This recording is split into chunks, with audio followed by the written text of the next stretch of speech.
Hello students, welcome back to my channel Concepts Clear Easily. I have already started a new chapter of grade 9th. The chapter name is the fundamental units of life, and the fundamental units of life is nothing but the cell. I have already covered the initial part of the fundamental units of life in my first video. I have covered what are cells and the theories related to the cells and various scientists who have discovered various types of things in cells. I have covered this all parts in my first video. Please go through that, and after seeing that video or after watching that video, please continue with this video. That I am here going to present the second part of the video, and I will cover various parts of this chapter, the fundamental units of life, in this second part of the video. In this part, I will try to cover what are the different shapes and sizes of cells and how they are important to any living organism, and then I will try to cover various parts of the cell. First I will go through the plasma membrane. What is plasma membrane? And then I will try to cover one very important process in the life of cell, and that is diffusion. So let's start. But before that, do subscribe to my channel and share it with your friends and family, and also don't forget to press the bell icon so that you will get the notification of my upcoming videos and upcoming chapters. So let's start with the second video of fundamentals units of life. So let's start. The shape and size of cells are related to the specific functions they perform. Some cells like amoeba have changing shapes. अब क्या मायने हैं इसका, मतलब ये क्या बताना चाह रहा है सॉरी, ये बताना चाह रहा है कि जो सेल की शेप या साइज होता है, मतलब जो उनकी शेप है, अलग अलग शेप्स होती हैं, अलग अलग साइजेस होते हैं, तो वो किसके अकॉर्डिंग होते हैं? वो उसके अकॉर्डिंग होते हैं कि जो उन्होंने अपनी फंक्शन करनी होती है. तो मतलब हर सेल की जैसे जिसने जो फंक्शन करनी है तो वो सेल की शेप उसके अकॉर्डिंग ही बन जाती है. जिस चीज़ में से उसको गुजरना है या जिस चीज़ में से उसको कोई काम करना है, तो अकॉर्डिंगली वो शेप अपनी उसके अकॉर्डिंग ही एक्वायर कर लेता है और उसी ढंग की वो शेप बन जाती है. अब कई सेल्स होते हैं, जैसे ये यूनिसेलुलर चीज़ है, दैट इज़ अमीबा. इसकी एक चेंजिंग शेप होती है. ये with the passage of time या थोड़े थोड़े टाइम के बाद अपनी शेप बदलता रहता है, अपना मतलब अपनी डिफरेंट एक्टिविटीज़ करने के लिए. फूड को इसको लेना है तो अलग शेप ले लेगा, फूड को इजेक्ट आउट करना है तो अलग शेप कर लेगा. तो इसकी शेप बदलती रहती है. बट जो बाकी सेल्स हैं, जो मल्टी सेलुलर ऑर्गेनिजम्स में सेल प्रेजेंट हैं, उनकी एक स्पेसिफिक एक शेप होती है जो उनकी फंक्शन पे डिपेंड करती है. In some cases, the cell shape could be more or less fixed and peculiar for a particular type of cell. For example, nerve cells have a typical shape. तो वही ये बात बता रहा है कि जैसे अमीबा की तो शेप बदलती रहती है, बट जो सेल्स हमारे बॉडी में होते हैं उनकी शेप या उनका साइज उस चीज़ पे डिपेंड करता है कि जो वो फंक्शन कर रहे हैं. जैसे आप मान के चलिए कि हर फंक्शन, जैसे आपकी रेस्पिरेशन हो रही है, तो जो रेस्पिरेशन की प्रोसेस से रिलेटेड सेल्स हैं, जो मतलब इस चीज़ में जो लंग्स में सेल हैं, जो ब्लड में सेल्स हैं, तो उनकी शेप कुछ अलग होगी. कंपैरेटिवली जो आपकी आइज़ में सेल हैं, उनकी शेप कुछ अलग होगी क्योंकि उनका काम है विज़न के लिए. सिमिलरली अगर आपके ब्रेन के सेल्स देखें, शायद आपने कई बार देखा हो कि नर्व सेल्स होते हैं, जो हमारे ब्रेन के सेल्स होते हैं, जो हमारे न्यूरो से जुड़े सेल्स होते हैं, तो उनकी शेप एक अलग सी होती है, मतलब बिल्कुल अलग शेप होती है.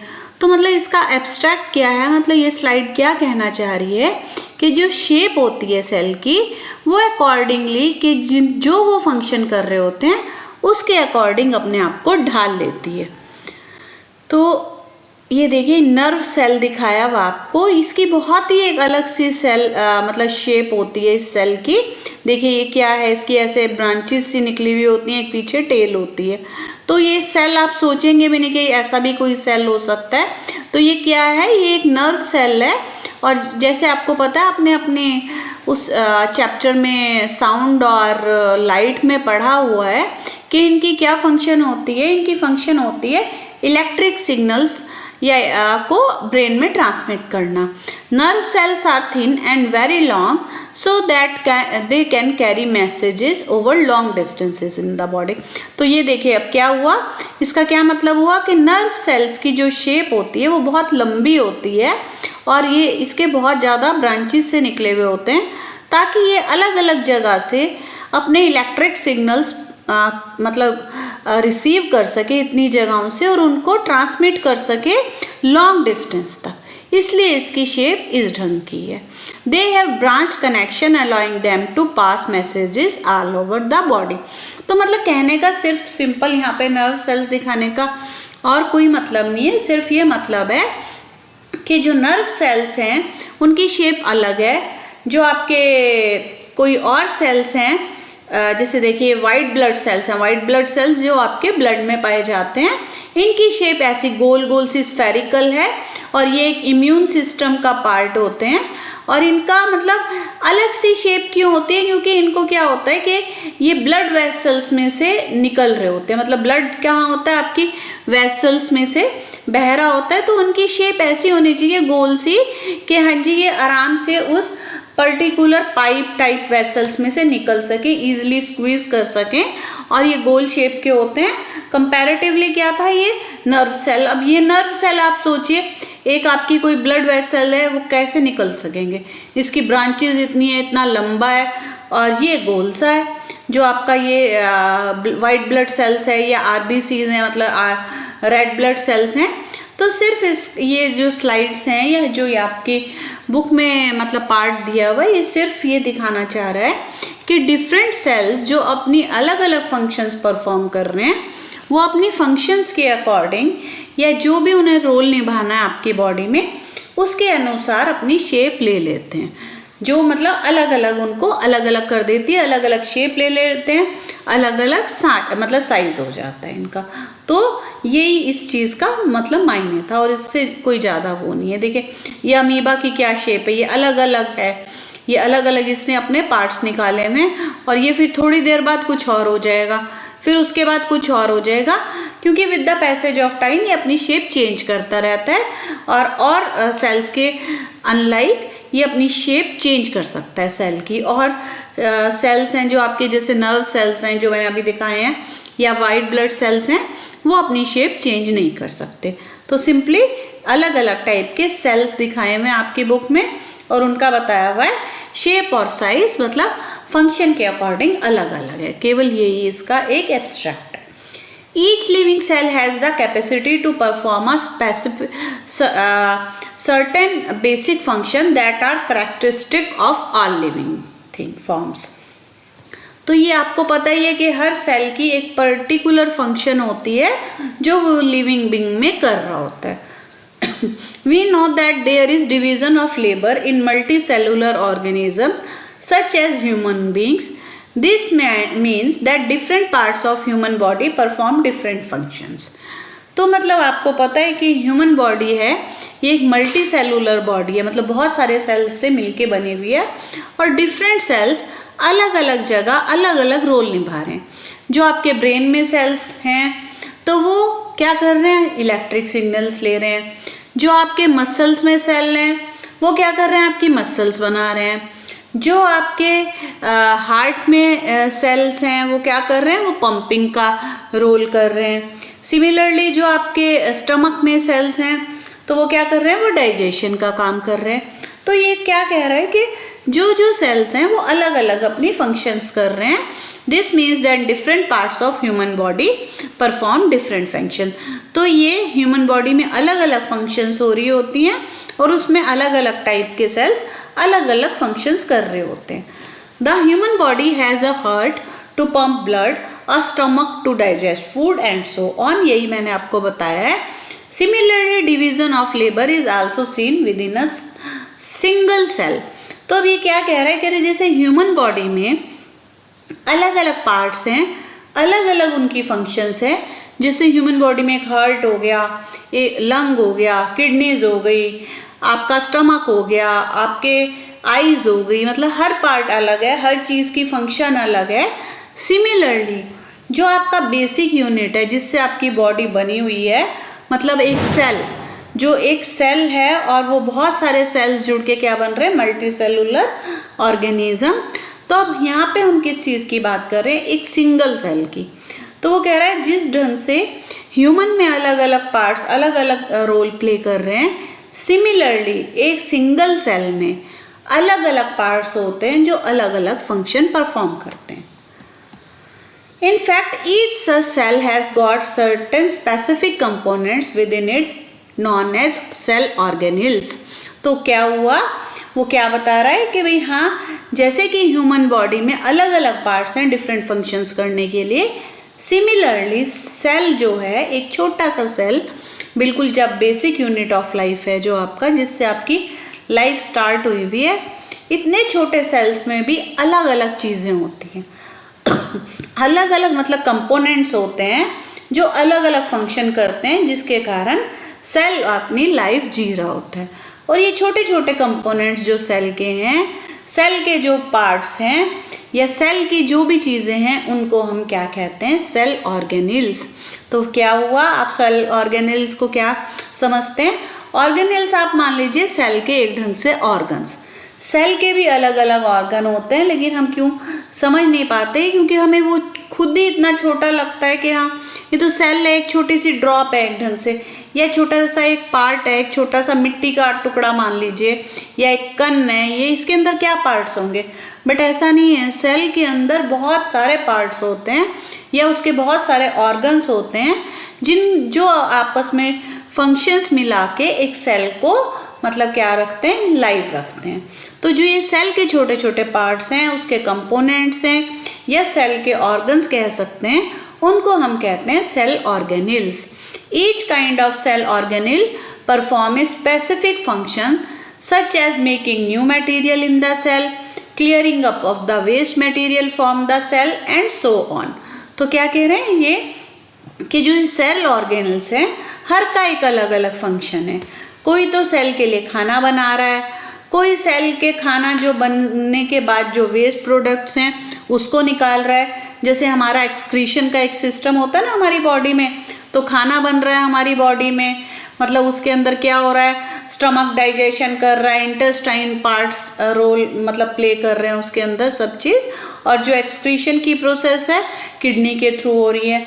सिमिलरली सेल के अंदर इतना ज़्यादा तो सिस्टम नहीं होता कि हाँ जी बहुत सारे छोटे छोटे पार्ट्स होते हैं उसके अंदर, कोई उसका ऑर्गन क्या कर रहा होता है जिसको ऑर्गेनिल कहते हैं हम, खाना बना रहा होता है, कोई जो खाना बन के वेस्ट प्रोडक्ट्स बच गए हैं उनको सेल से बाहर निकाल रहा होता है। A cell is able to live and perform all its function because of these organelles। तो सेल की डेफिनेटली क्या है, सेल अपनी जितनी भी फंक्शंस करता है या जो अपनी ज़िंदगी जी रहा है या वो लाइव है, वो इसी ऑर्गेनिल्स की हेल्प से है। These organelles together constitute the basic unit called the cell। तो ये सारे जब ऑर्गेनिल्स या उनको एक ढंग से कह दीजिए सेल के ऑर्गन्स आपस में मिल जाते हैं और इकट्ठा फंक्शन करते हैं, मतलब हर पार्ट अलग अलग रोल प्ले कर रहा होता है सेल की लाइफ में, और जब ये एक साथ आ जाते हैं तो वो हमारे को क्या बना के देते हैं, हमारा cell the basic unit of life. अब व्हाट आर ऑर्गेनिल्स, अब उसकी अगर आपसे डेफिनेशन पूछी जाए, each organelle has a specific job to perform which help the cell survive and function properly। तो cell organelles are the parts और components of the cell which are present in the cell and they perform a specific job. हर की एक अलग अलग job है which they perform and which help the cell to survive and function properly. तो organelles कुछ भी नहीं होते, सेल के अलग अलग पार्ट्स, अलग अलग ऑर्गन्स या अलग अलग आप कह दीजिए कंपोनेंट्स होते हैं जिनका मिलके जो आपस में मिलके डिफरेंट सेल के लिए फंक्शंस करते हैं और उसी के कारण सेल एक चीज़ बना हुआ होता है। तो सेल ऑर्गेनेल्स कुछ नहीं है, अभी धीरे धीरे आपको बहुत अच्छे से समझ आएगा। ये एक अलग अलग सेल के पार्ट्स हैं और उनकी अलग फंक्शंस हैं और उनकी फंक्शंस के कारण ही सेल जिंदा है। तो ऑर्गेनेल्स और कुछ भी नहीं है, इससे कंफ्यूज मत होइए कि ये बहुत कोई कॉम्प्लिकेटेड चीज़ है या बहुत ज़्यादा डरावनी चीज़ है और हमें आएगी नहीं, कुछ भी नहीं है। सेल ऑर्गेनेल्स अलग अलग सेल के पार्ट्स हैं। इस स्लाइड में भी जैसे ये दिखाया हुआ है, ये आपको एक सेल दिखाया हुआ है, इसके ये देखिए छोटे छोटे पार्ट्स दिख रहे हैं ना, ये ग्रीन, ये येलो, ये एक अलग सी चीज़ है, ये सारे अलग अलग सेल के ऑर्गेनेल्स हैं। ये सेल का एक ऑर्गेनल इसमें से निकाल के दिखाया है, इसको माइटोकॉन्ड्रिया कहते हैं।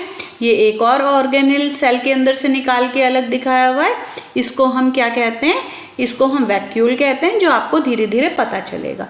ये देखिए, ये एक इमेज है सेल के अंदर की, एक मॉडल है जो आपको दिखाया हुआ है, मतलब बहुत अच्छे से। ये डिफरेंट जो अलग अलग चीज़ें ऐसे पड़ी हुई दिख रही है ना, ये कंप्लीट एक सेल है और इसके अंदर ये अलग अलग, ये एक अलग ऑर्गेनेल है, ये एक अलग ऑर्गेनेल है, ये इसकी न्यूक्लियस है।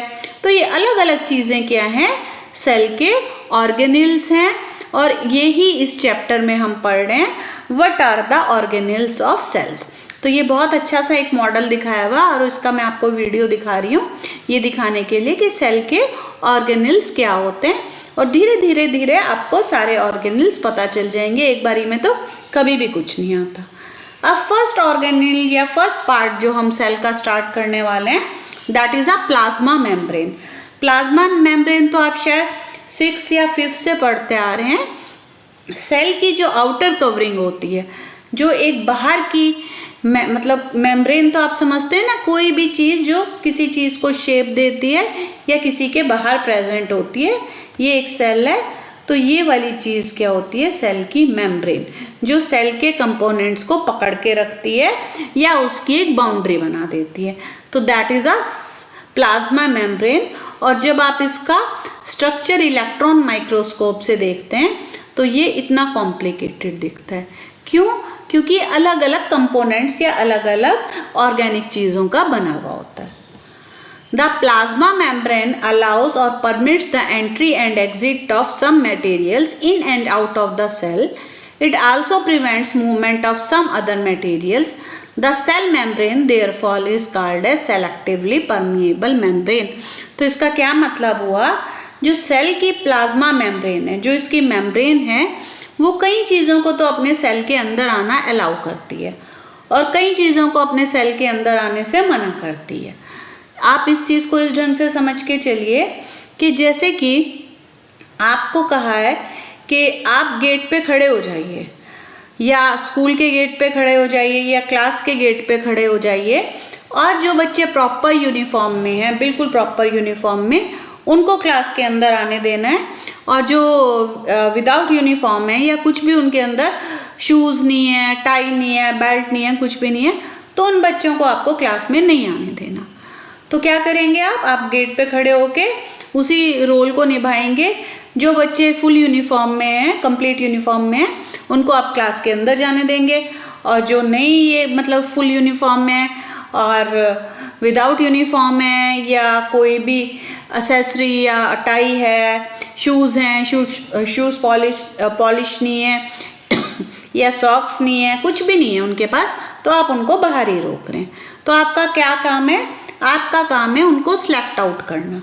तो इस जगह यही काम आपकी प्लाज्मा मेम्ब्रेन कर रही है। जो चीज़ें उसको ज़रूरत है सेल को, वो उसको सेल के अंदर जाने दे रही है, और जो चीज़ें सेल के लिए डेंजरस हैं या अच्छी नहीं हैं, उनको वो बाहर रोक रही है।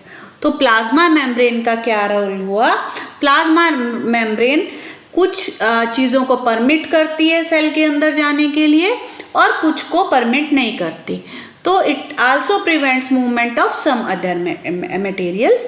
सो this cell membrane is called as selectively permeable membrane. This is important.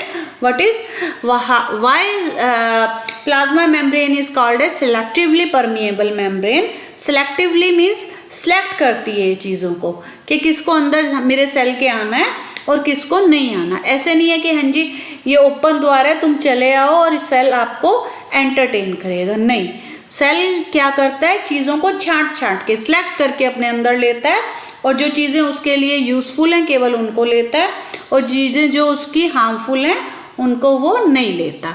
The plasma membrane allow the and or permits the entry and exit of some material in and out of the cell, और क्या करता है, it also prevents the movement of other material, कुछ को अंदर आने देता है कुछ को नहीं आने देता और प्रिवेंट कर देता है कई चीज़ों को अंदर आने से।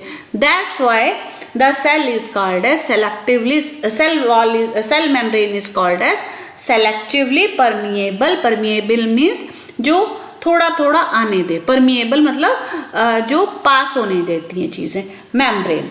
तो ये क्वेश्चन बहुत इंपॉर्टेंट है, why plasma membrane is called as selectively permeable membrane, because it prevents the movement of some material and allow the movement of some material through it, that's why cell membrane is called as selectively permeable membrane. How does the movement of substances takes place into the cell? How do substances move out of the cell? तो ये एक बहुत important question है कि कई चीज़ें तो cell के अंदर चली जाती हैं, कई चीज़ें सेल के अंदर नहीं जाती। Because of nature of selectively permeable membrane, सब सब्सटेंसेज लाइक कार्बन डाइऑक्साइड और oxygen can move across the cell membrane by a process called as diffusion। as you all know कि हमें किस चीज़ की ज़रूरत होती है रेस्पिरेशन के लिए, ऑक्सीजन की, और उसका क्या बायो प्रोडक्ट होता है, उसका होता है कार्बन डाइऑक्साइड। तो क्या होता है, सेल को किस चीज़ की ज़रूरत है, सेल्स रिक्वायर ऑक्सीजन, और उनके अंदर क्या टॉक्सिक मटेरियल या वेस्ट मटेरियल जमा हो जाता है, that is the carbon dioxide. तो क्या करना चाहिए सेल को क्या करना चाहिए, सेल को ऑक्सीजन अंदर लेनी चाहिए ताकि वो रिस्पायर कर सके, और रेस्पिरेशन का जो बायो प्रोडक्ट होता है दैट इज़ कार्बन डाइऑक्साइड, जब वो लार्ज क्वांटिटी में सेल के अंदर प्रेजेंट हो जाता है, क्योंकि कार्बन डाइऑक्साइड की एक लेवल से ज़्यादा जो क्वांटिटी होती है दैट इज़ अ टॉक्सिक, और वो नेगेटिव पार्ट प्ले करती है सेल में जमा होने के बाद। तो वो क्या करता है कि मेरे सेल के अंदर से ये कार्बन डाइऑक्साइड बाहर निकल जाए, ऑक्सीजन अंदर आ जाए और कार्बन डाइऑक्साइड बाहर निकल जाए। तो ये चीज़ कैसे होती है, ये भी किसके थ्रू होती है, that is through plasma membrane. But ये एक प्रोसेस है जो कार्बन ऑक्सीजन का इनटेक और कार्बन डाइऑक्साइड का क्या कहोगे एक्सेल करना या उसको आउट फेंकना, मतलब बाहर निकालना, that is through a process known as diffusion. Diffusion एक बहुत इंपॉर्टेंट प्रोसेस है, तो इसको बहुत ध्यान से समझना, और क्योंकि ये थोड़ा सा लंबा और दूर तक जाने वाला प्रोसेस है, तो आप डिफ्यूज़न को स्टार्ट करते हैं हम। क्या है, some substances like carbon dioxide और oxygen can move across the cell membrane by a process known as diffusion. So what is diffusion? Diffusion is the overall movement of any substance from an area of high concentration to an area of lower concentration। तो कैसे, मतलब क्या समझ आया आपको इसमें? Diffusion एक बहुत सिंपल सी प्रोसेस है, बट वो जब हम साइंटिफिकली वर्ड्स में लिखते हैं तो कई बार हम समझ नहीं पाते।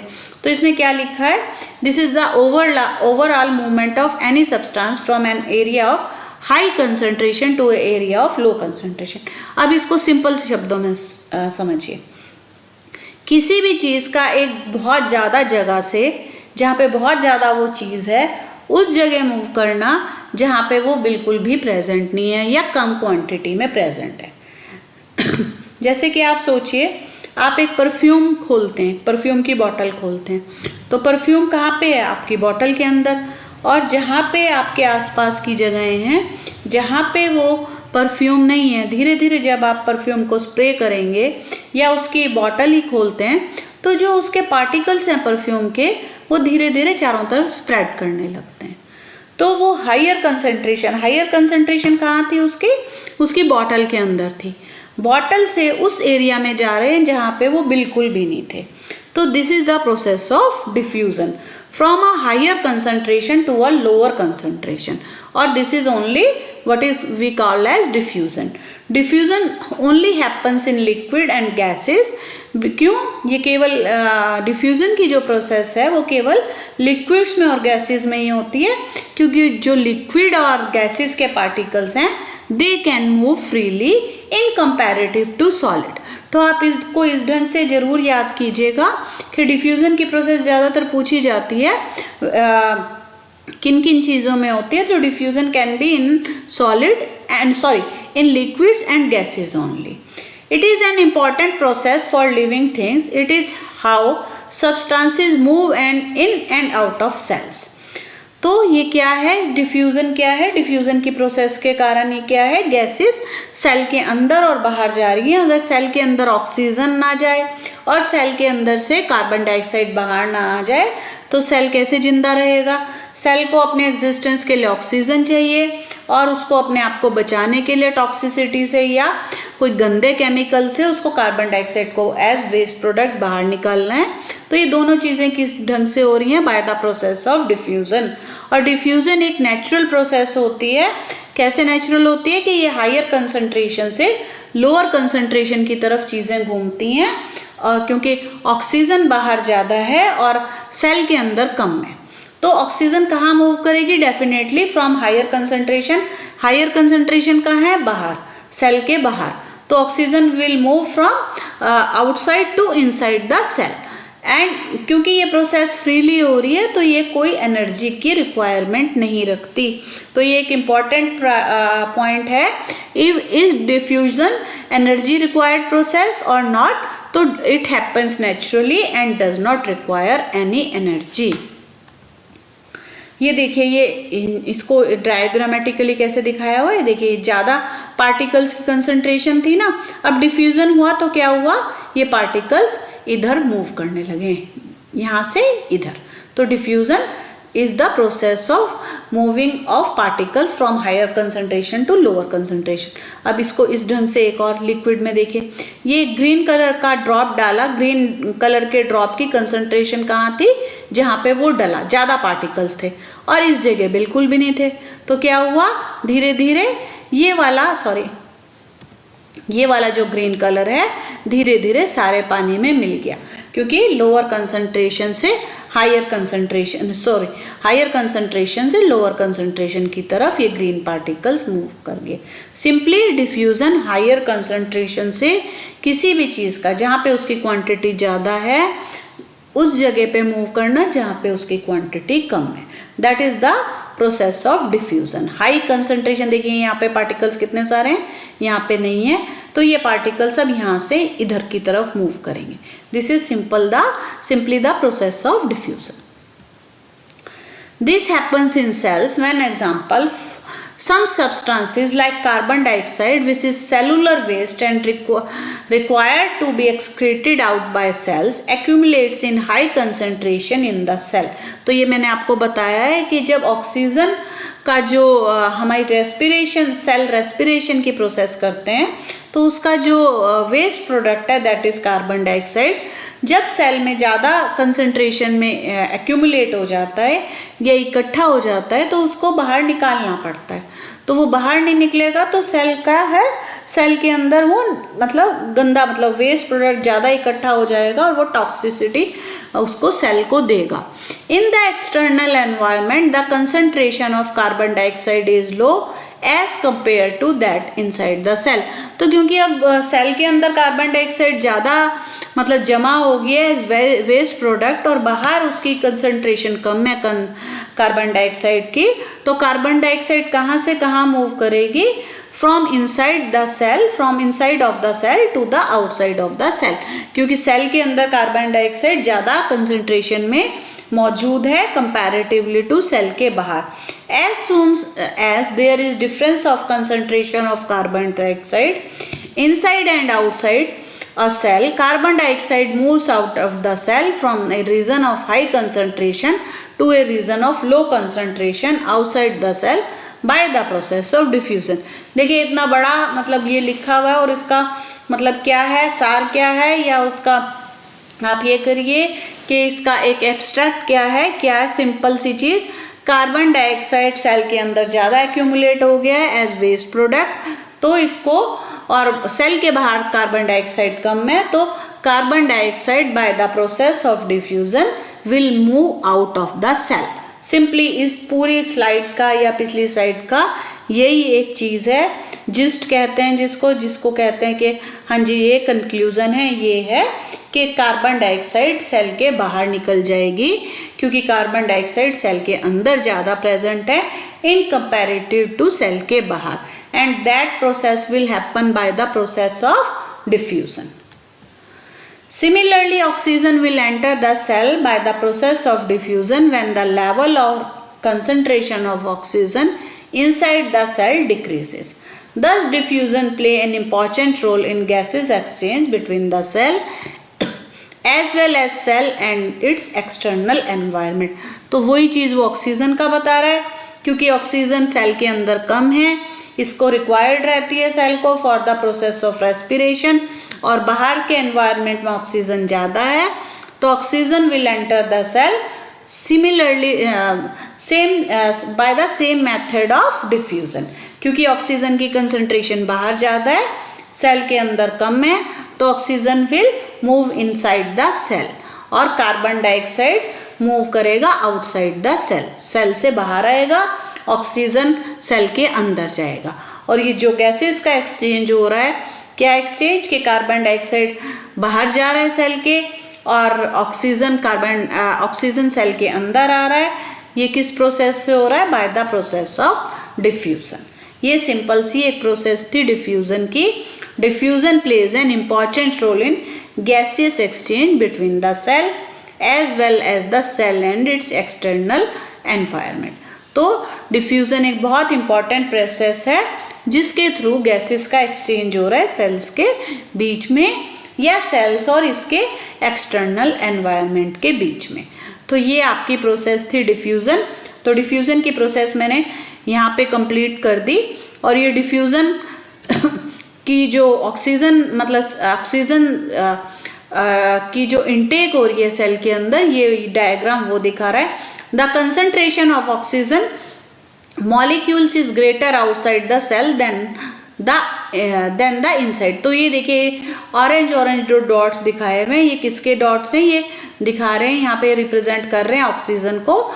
तो ऑक्सीजन बाहर की एनवायरनमेंट में कितनी ज़्यादा है, और सेल के अंदर देखिए छोटी छोटी कहीं कहीं दिखाई हुई है ना। तो ये क्या दिखा रही है स्लाइड या डायग्राम, कि ऑक्सीजन की कंसंट्रेशन सेल के बाहर बहुत ज़्यादा है in comparative to inside the cell. तो इससे क्या होगा, जो ये ऑक्सीजन के मॉलिक्यूल्स हैं ये रश करेंगे किसके अंदर, सेल के अंदर, ताकि जो कंसंट्रेशन जो ऑक्सीजन की थी वो बाहर से कम हो जाए, मतलब कम हो जाए, क्योंकि ये बाहर ज़्यादा है तो ये रश इन करेंगे सेल के अंदर। ये देखिए अब ये जो ऑक्सीजन के मॉलिक्यूल्स हैं वो सेल के अंदर घुस गए। फिर वही process by the process of diffusion, क्योंकि बाहर ऑक्सीजन ज़्यादा थी और अंदर कम थी, तो बाहर से जो ऑक्सीजन के मॉलिक्यूल्स हैं वो अंदर की तरफ चले गए, क्योंकि कोई भी चीज़ बाहर ज़्यादा अच्छी नहीं लग रही, या बाहर जो भी ज़्यादा क्वांटिटी है वो इक्वलाइज करने के लिए अंदर की तरफ ऑक्सीजन के मॉलिक्यूल्स चले गए, and this is the process of diffusion. So oxygen molecule diffuse into the cell. तो ये सारी प्रोसेस किसकी थी, डिफ्यूज़न की। और डिफ्यूज़न पे आपसे 2-4 क्वेश्चंस तो ज़रूर ही पूछ लिए जाते हैं।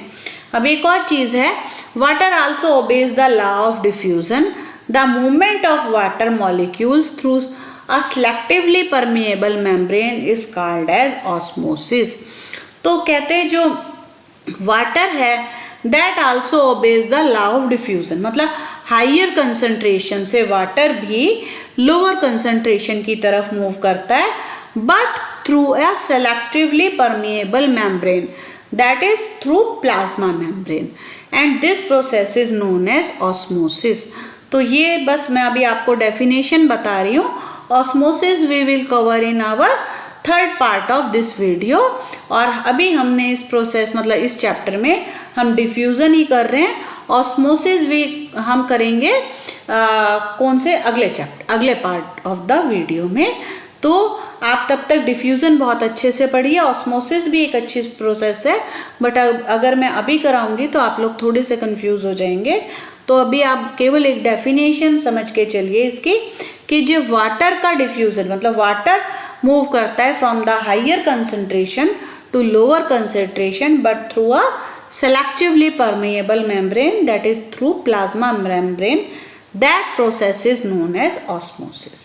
तो ये यहाँ पे चैप्टर मैं ख़त्म करती हूँ। तो इस चैप्टर में या इस वीडियो में हमने थोड़ी सी क्या क्या इंपॉर्टेंट चीज़ें पढ़ी, वो थी कि शेप और साइज ऑफ सेल क्या होते हैं, कि मतलब वो अपनी फंक्शन पे डिपेंड करते हैं, और वो डिपेंडिंग अपॉन फंक्शन वो कुछ कुछ अपनी अलग अलग शेप्स एक्वायर कर लेते हैं। फिर हमने सेल ऑर्गेनेल्स स्टार्ट किए हैं। हमने क्या पढ़ा है, हमने प्लाज्मा मेम्ब्रेन पढ़ लिया है, और एक बहुत इंपॉर्टेंट प्रोसेस पढ़ी है हमने, diffusion, the movement of liquid और gases from a higher concentration to a lower concentration, that is a diffusion. और हमने जस्ट एक ऑस्मोसिस की डेफिनेशन की है। तो दैट्स इट। अभी तक हमने ये चैप्टर मतलब 30% ही कवर किया होगा। अब जो ऑस्मोसिस है या ऑल सेल ऑर्गेनेल्स हैं, that we will complete in third part of the video. और अगर कोई क्वेश्चन समझ नहीं आया या कोई भी कहीं पे भी किसी टाइप का डाउट है, again you are free to ask me in comment section. Take care of yourself. Goodbye.